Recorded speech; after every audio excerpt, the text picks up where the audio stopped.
자, 이번에는 GM 크루즈가 우버에게 2025년부터 자율주행차를 공급하겠다라는 뉴스를 발표했습니다. 그건 지난번에 BYD가 우버에게 10만 대의 전기차를 공급하겠다 하는 내용과 비슷합니다. 이걸 제가 들으면서 제가 2019년에 자동차 회사 강의를 하면서 새로운 형태의 자동차 산업 구조 변화를 이야기한 적이 있습니다. 오늘은 그와 관련해서 잠깐 정리를 해보겠습니다. 이게 현대자동차는 인도네시아 그랩에 투자했죠. 그랩도 리프트하고 우버 마찬가지로 승차 공유를 투자한 동남아시아의 대표적인 회사입니다. 그게 현대차가 여기에 투자를 한 것은 전기차를 확대하기 위한, 전기차 수요를 확대하기 위한 것으로 저는 읽었습니다. 어쨌든 현대차는 지금 동남아시아 5개 국가의 생산 시설을 설립할 정도로 동남아시아에 많은 비중을 두고 있는데 거기에 전기차 중심을 두고 있고 그 세력을 확대하는 것을 그랩을 통해서 하겠다라는 것을 표방하고 있는 거죠. 또 다른 형태는 메르세데스 벤츠와 BMW가 합작회사인 프리나우입니다. 이 두 회사는 원래 더 빨리 우버보다 더 빨리 승차 공유를 시작했죠. 2009년에 우버였고 2011년에 BMW였습니다. 근데 그 회사들 처음에는 5가지, 6가지의 복잡한 승차 공유 서비스를 제공했었는데 2020년 전후로 해서 그게 3개로 줄였습니다. 프리나우, 쉐어나우, 차지나우. 말 그대로 차지나우는 충전이고요. 쉐어나우는 우버 같은 승차 공유를 말한 겁니다. 그리고 프리나우는 앱 하나로 택시, 배차는 물론이고 차량 공유, 전기 스쿠터, 전기 자전거를 이용할 수 있고 버스나 지하철 등 대중교통도 티켓을 구매할 수 있습니다. 그러니까 이것도 하나의 플랫폼인 것은 마찬가지인데 우버나 리프트, 그랩하고는 다른 형태입니다. 어쨌든 이 관련해서는 여러 가지 논란이 지금까지 있었고 그에 대해서 부정적인 말도 많이 있었습니다. 예를 들어서 우버는 처음 말한 대로 그들이 유휴 자동차를 사용할 수 있게 한다는 것 점에서는 굉장히 좋은 아이디어다, 혁신적이다 하는데 사실은 첫 번째 문제점은 자신은 자산을 투자하지 않고 다른 사람의 자산을 이용해서 일정 금액의 무려 30% 달하는 수수료를 떼내간다 하는 것이 지적을 받았었고 또 하나는 우버를 비즈니스로 별도 사업을 해서 자동차를 구매해서 아예 우버만 하는 사람들이 주로 이 일을 하고 있다는 겁니다. 그러니까 일반 사용자들이 그들의 유휴 시간을 이용해서 다른 사람들에게 서비스를 제공하는 것이 아니라 우버가 별도의 사업이 됐다는 것입니다. 그러면 그것은 결국 택시 기업과 사업과 뭐가 다르냐 하는 논란이 있었죠. 어쨌든 그로 인해서 우버는 처음보다는 많이 어려움을 겪었었고 그 과정에서 여러 가지 우여곡절을 겪으면서 지금은 차례차례 하나씩 하나씩 다른 방법을 찾고 있는 것으로 보입니다. 지금 여기에서 또 떠오르는 게 이 플랫포머라는 것입니다. 그러니까 우리가 플랫폼이라고 그러면 구글을 통해서 여러 가지 말 안 했지만 애플을 통해서 알게 됐지만은 이 플랫폼을 통해서 생태계를 구축하면 그 생태계를 통해서 플랫폼은 물론이고 그와 관련된 비즈니스란 다양한 사람들이 혜택을 본다 하는 쪽으로 이야기를 하는 겁니다.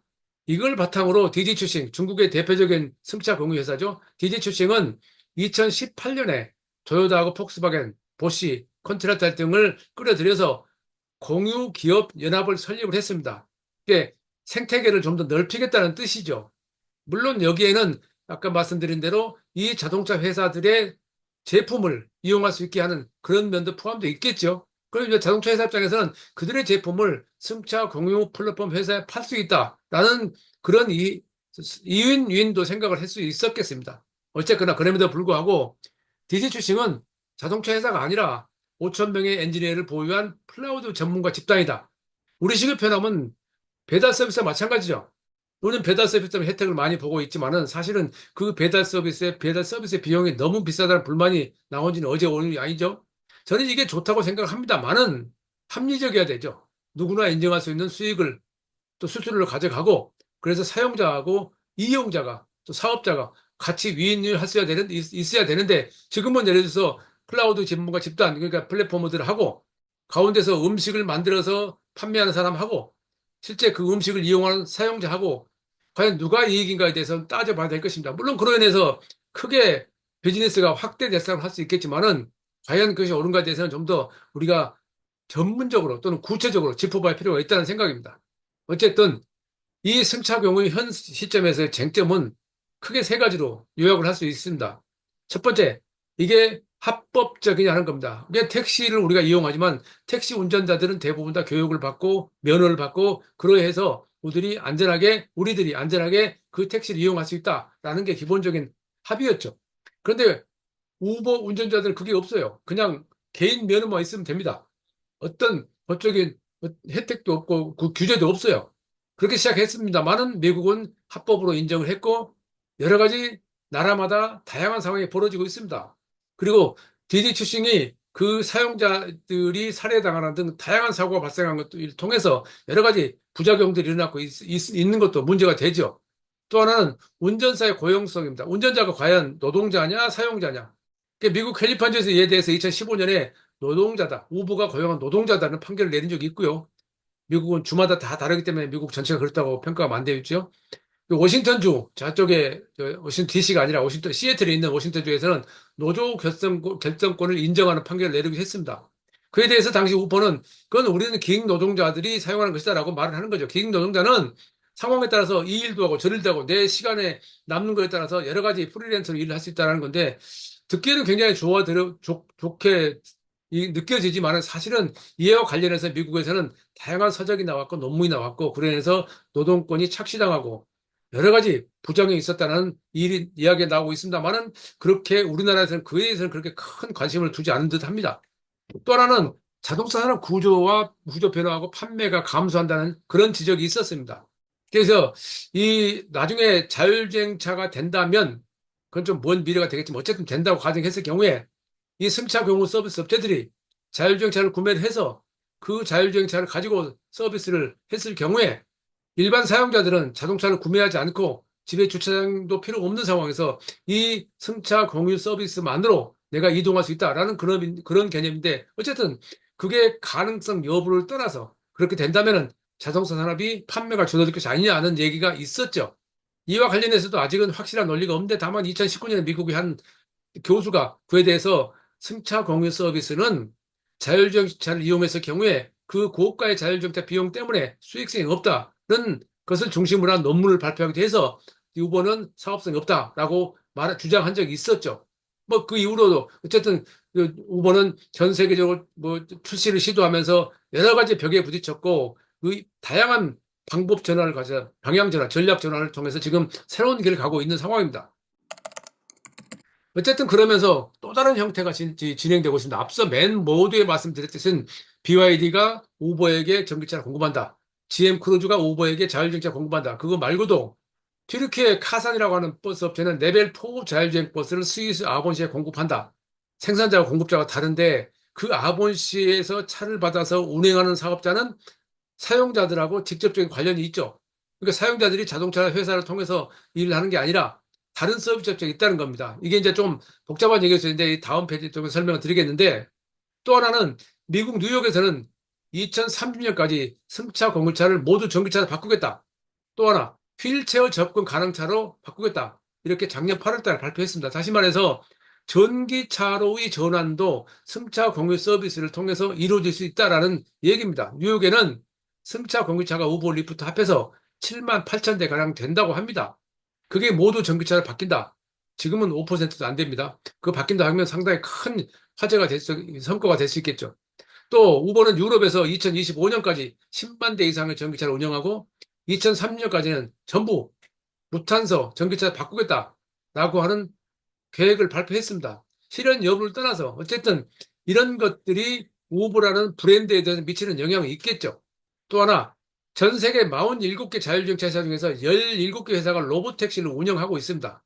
아직은 그게 완전한 것은 아니지만은 논란이 있지만은 수익성 여부, 사업성 여부에 논란이 있지만은 어쨌든 된다고 가정했을 경우에 그 로봇택시를 자동차 회사에서 구입을 해서 사용하는 사업자들은 그 사업자들은 사용자들에게 서비스를 제공하고 사용자들에게 서비스료를 받는 그 경우가 되겠죠. 이럴 경우에 그동안 자동차 회사들이 직접 차를 팔아서 수익을 남겼던 것에 비하면 또 다른 형태의 비즈니스가 만들어져서 자동차 회사에게는 이득이 될 수 없다는 논리가 나오고 있습니다.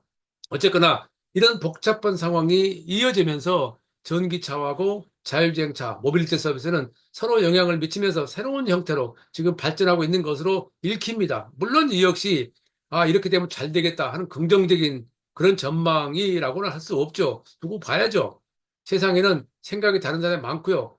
이 집단들이 상당히 다른 생각을 갖고 있기 때문에 그렇게 쉽게 한 방향으로 결론을 내릴 수가 없죠. 저는 여기서 짚고 싶은 것은 자동차 산업 구조의 변화입니다.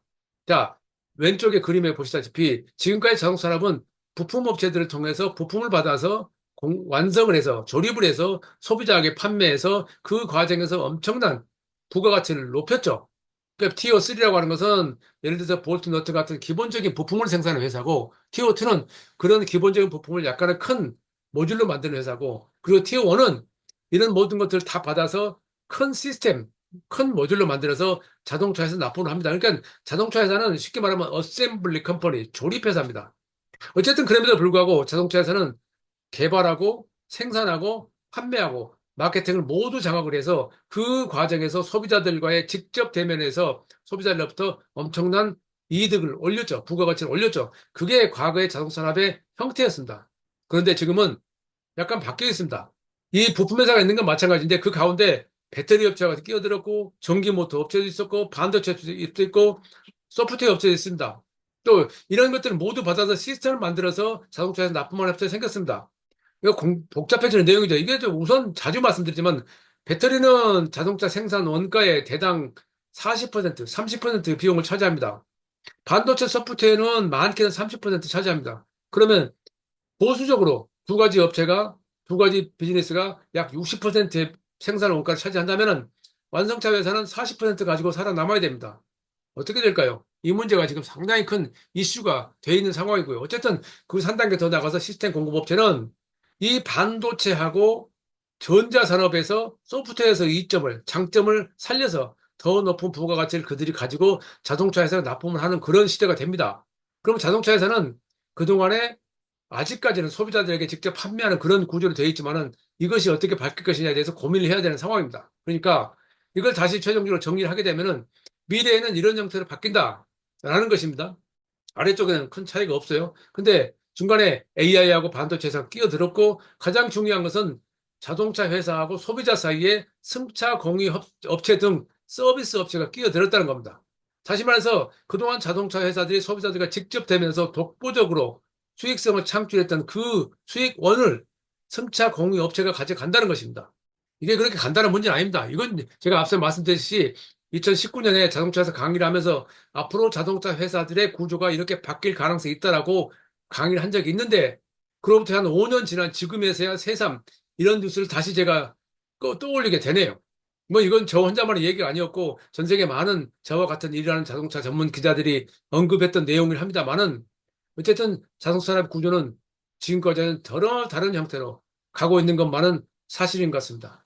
무엇을 어떻게 할 것인지 투자자 입장에서는 특히 요즘은 대부분의 사람들이 특히 우리나라에서는 이 투자자들 주식에 모든 걸 몰빵하고 있는 그런 상황이 많이 펼쳐지고 있는데 그것이 옳을까에 대해서는 뭔 논란이 있긴 하지만 어쨌든 세상이 그렇다 그러니까 흔히 말하는 대로 뭐 레거시 미디어에 떠들든 유튜버에 떠들든 굉장히 그럴듯한 논리로 시원시원하게 어디로 간다 어떻게 간다 뭐 하는 그런 논리를 많이 들으시겠지만은 저는 그렇게 그거에 대해서 그냥 혹 하고 따라가진 않습니다. 그럴까라고 먼저 따집니다. 직업 때문에 그렇겠죠. 먼저 의심을 먼저 하지요. 많은 전문가들이 말했듯이 애널리스트나 투자은행들이 말했던 것이 맞았던 적이 거의 없답니다. 그게 왜 틀리냐고 경제학자한테 물어보면은 아 경제는 살아있는 동물이다. 그러면 왜 전문가를 합니까? 하지 말아야죠. 미국에서는 적어도 애널리스트에 대한 평가하는 회사가 있습니다. 그래서 평가에 따라서 그 애널리스트들이 신뢰도가 높으면 그 애널리스트의 말을 믿고 투자를 합니다. 근데 한국에는 그마저도 없습니다. 우리나라 애널리스트나 투자은행들은 아닌 말고죠.